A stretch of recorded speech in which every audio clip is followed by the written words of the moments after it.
bestbookbits.com brings you the book summary of The Gifts of Imperfection by Brené Brown.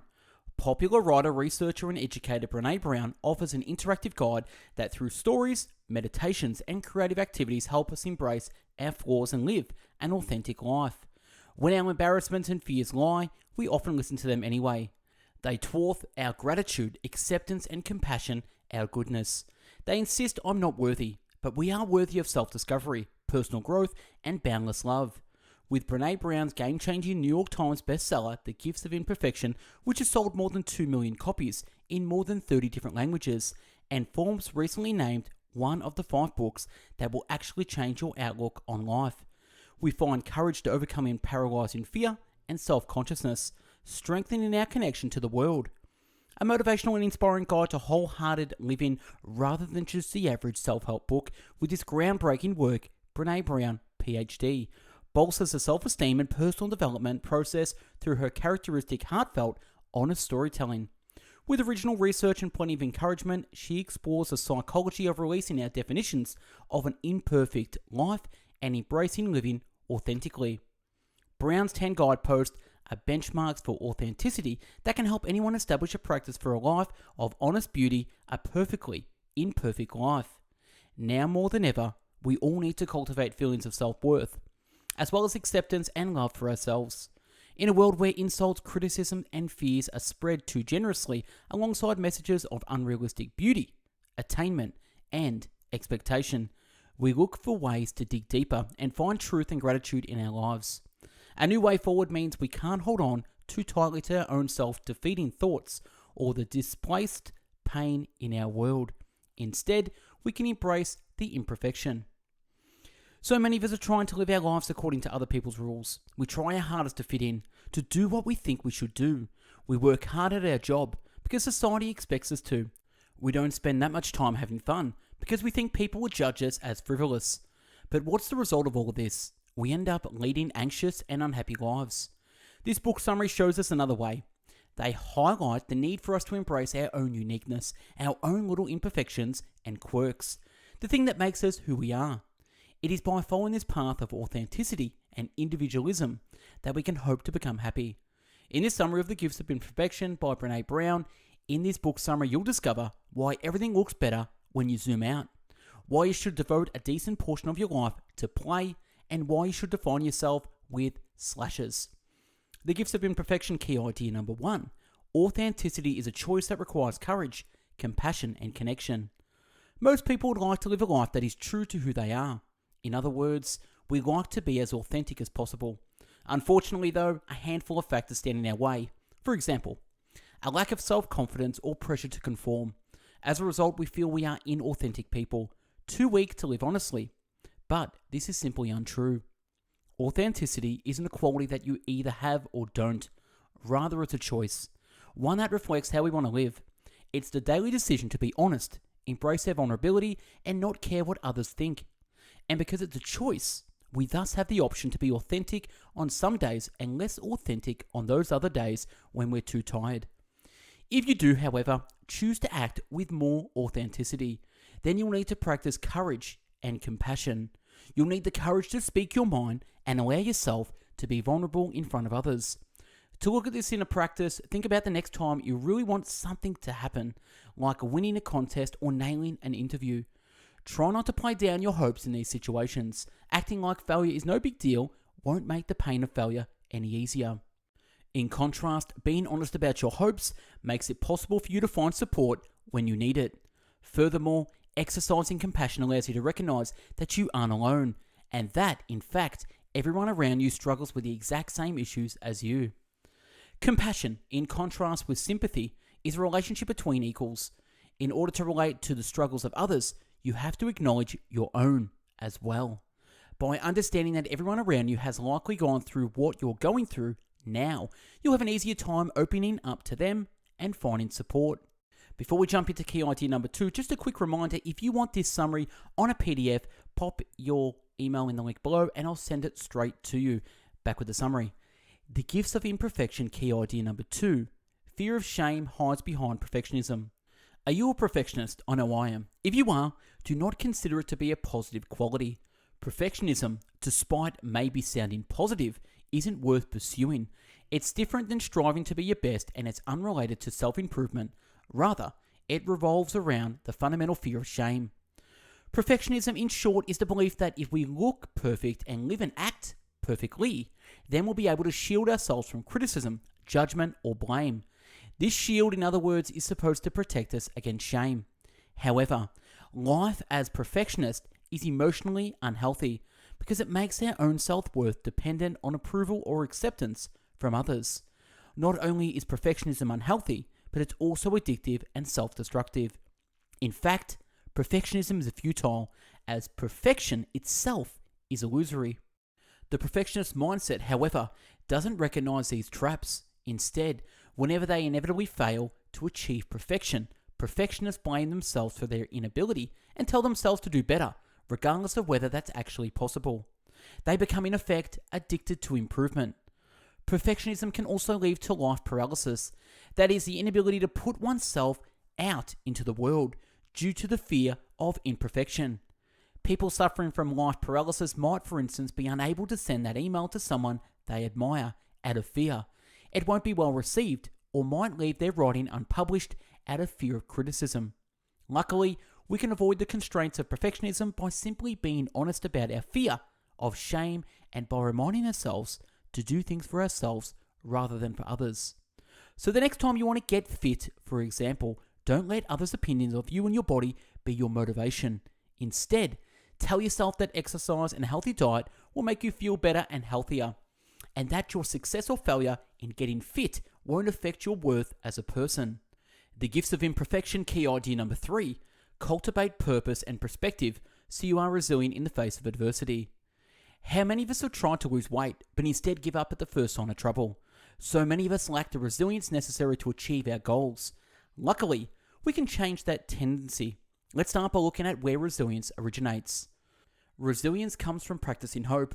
While hope is often considered an emotion based on circumstances outside of our control, researcher C.R. Snyder argues instead that hope is actually a cognitive process that can be both learned and practiced. Hope comes from telling yourself where you want to go, recognizing how you'll get there, and telling yourself that you have what it takes to succeed. You can make the light at the end of the tunnel appear closer or brighter by dividing larger goals into smaller, more manageable ones. Next time you face a daunting challenge, like giving up nicotine, make a conscious choice to take it one day at a time. Thinking about your efforts for a day is easier than thinking about it for a year or the rest of your life. And once the habit of not smoking sinks in, your resilience will build on itself. Resilience can also be developed by adopting a critical, broadened perspective towards the adversity you face. It's easy to feel terrible when the camera is zoomed in on you, and all you see are your imperfections.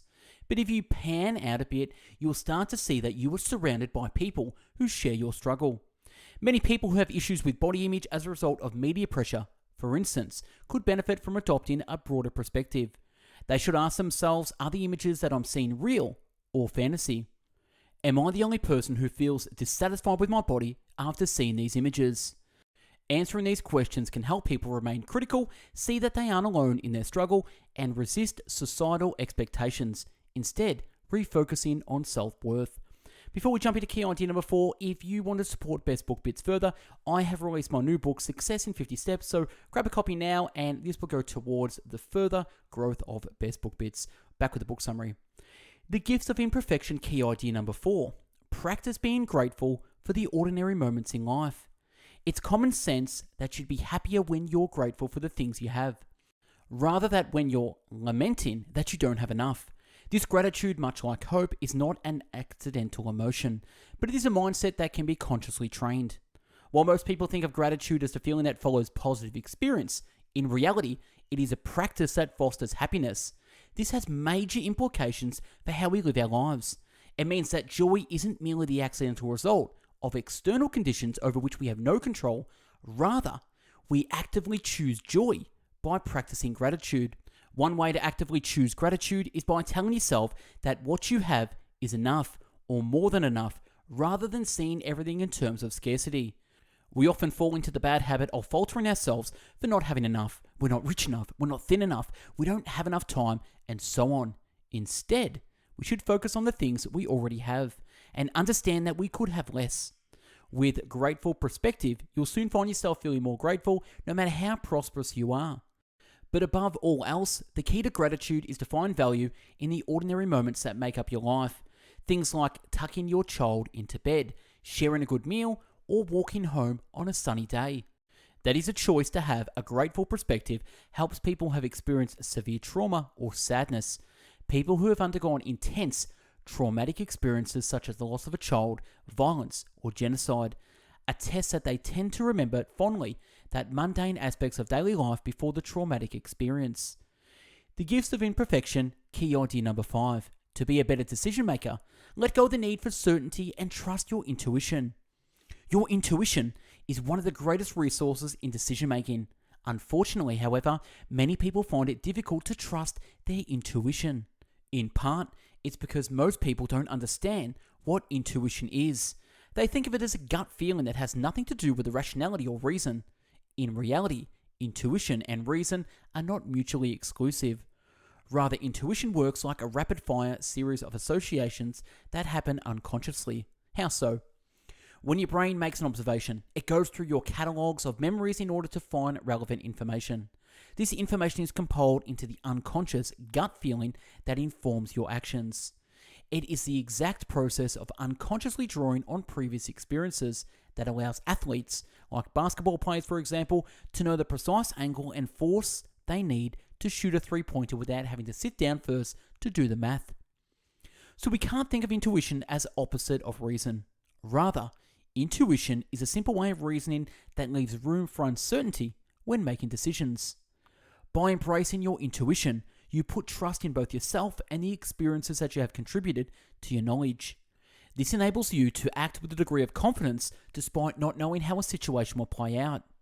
The basketball player, for example, can't be certain that the ball will swish through the hoop, but he can make an educated guess based on his intuition.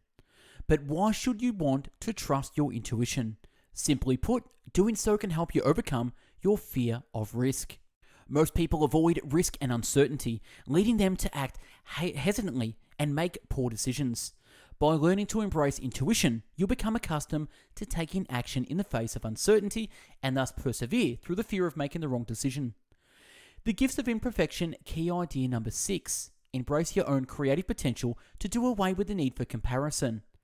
Comparing ourselves to others is totally natural and something that we all do. However, in our attempts to measure ourselves against our peers, we often end up actually ridding ourselves of that very quality that makes us interesting individuals. Indeed, comparison is the very root of conformity. While competition and conformity might at first sound like polar opposites, they're actually inextricably related. Whenever we compete, we necessarily compare ourselves to others by the means of the very narrow criteria. For this reason, we won't bother to compete with people from entirely different traditions and backgrounds, yet get rolled up about the very people who live next door. While we might not compare our homes to the mansions across town, we're likely to compete over who has the best kept lawn on the block. However, because we only compete with those who are similar to us already, we ensure that we will follow the path of conformity. If we want to transcend these arbitrary comparisons, we must start by embracing our own individuality.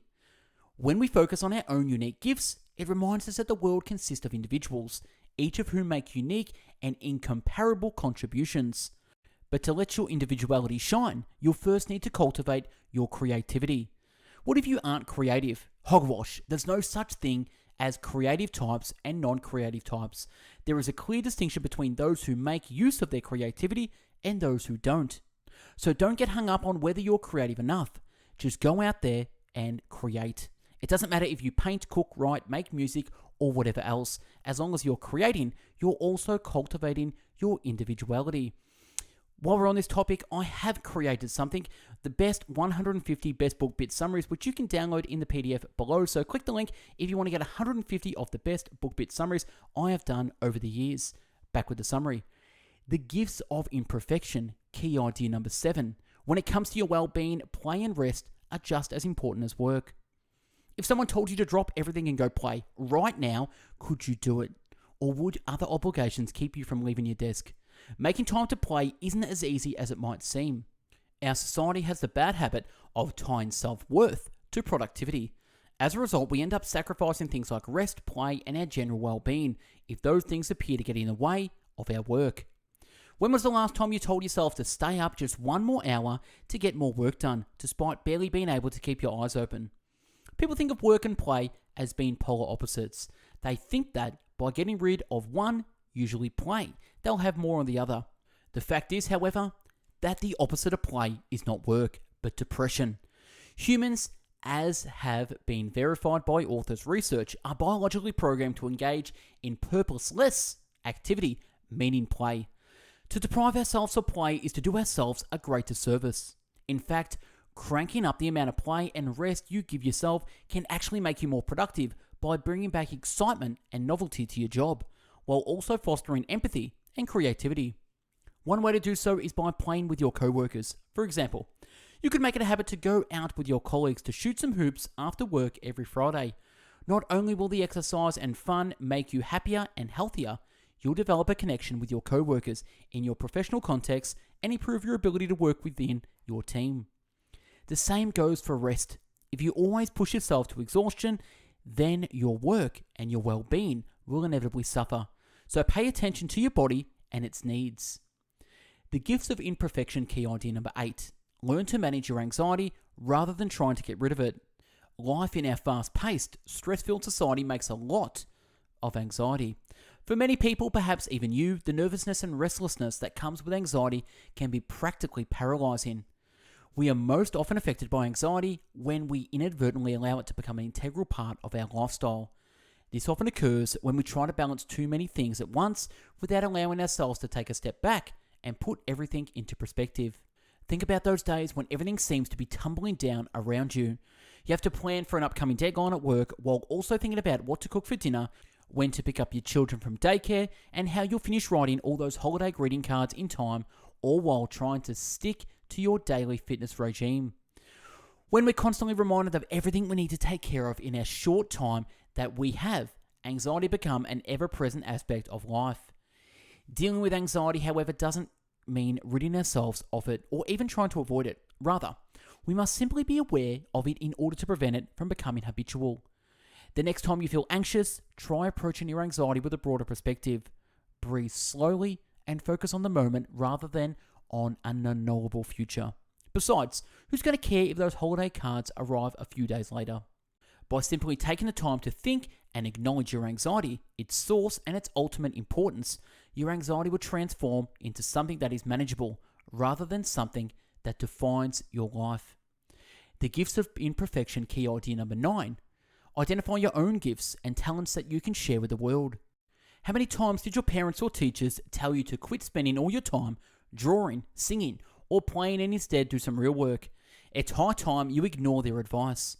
We all have unique gifts and talents that belong to us alone, and we should embrace them rather than ignore them for the sake of getting real work done. Some of us, for example, might be artistically gifted, while others might be practically good at conversation. Others might have a unique talent for remembering sports statistics. These gifts and talents are not always necessarily the ones that pay the bills.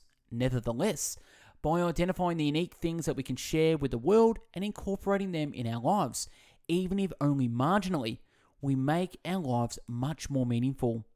So don't be afraid to pursue that hobby or activity that you've always wanted to pick up, but thought might distract you from what you really need to do. But the truth is, you can have your cake and eat it too. You can incorporate your talents into your everyday life by seeing your career in terms of slashes. For example, if you work in an insurance broker by day but also like to write novels in your spare time, you don't have to undersell your literary talents by introducing yourself as an insurance broker who dabbles in writing on the side. Just because your passion isn't what you spend most of your time working on doesn't mean that it's any less part of your identity. So instead, tell people that you're an insurance broker/writer. The gifts of imperfection, key idea number 10. Don't be afraid of being uncool. In this age of social media, the pressure to present ourselves as cool, blasé types and adventurous lives and without a care in the world has never been stronger. But it's precisely this desire to be cool that keeps us isolated from others. We need to be connected to others, and the best way to do so is through laughter, song, and dance. These three activities create emotional and spiritual connection with those around us and allow us to feel we're not alone. In her book, Dancing in the Streets, A History of Collective Joy, Barbara Enrich explains that throughout human history, we have demonstrated an urge to share joy with others by engaging in collective ecstasy.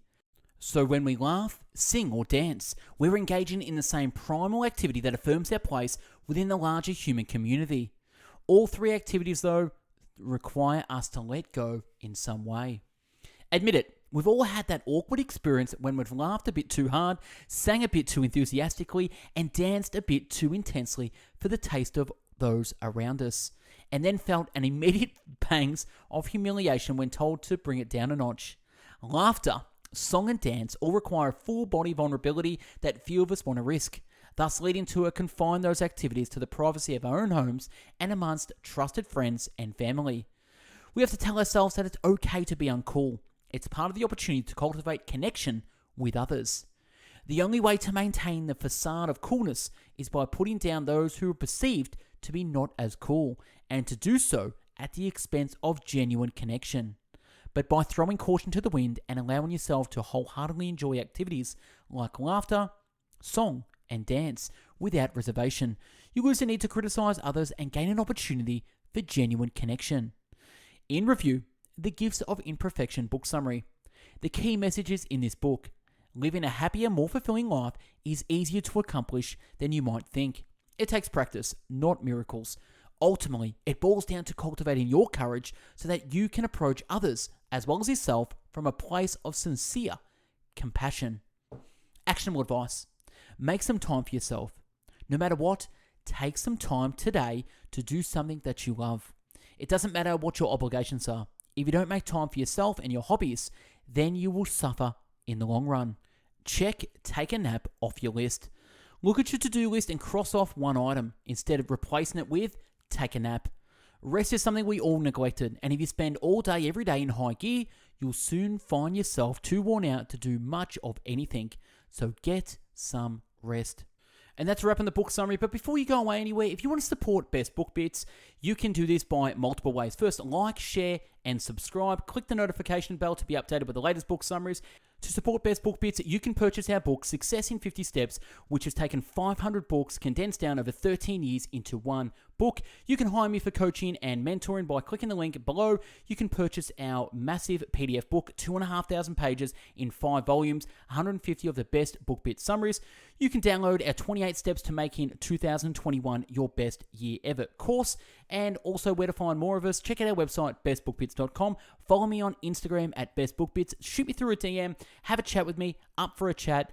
Check us out on Spotify, where we post all our summaries there first, and then YouTube second. So live summaries go on Spotify first. Follow us on Facebook. We've got a book club there as well, and you can join our email mailing list where you'll be updated by email with the latest book summaries. And if you are feeling adventurous, we are on Patreon, where we do take donations for the channel. Thanks for watching and listening. Hope you have an amazing day. Go out there and be imperfective. That's it. Imperfect, imperfective, imperfect. Go out there, be imperfect to the world. Take care. Bye-bye now.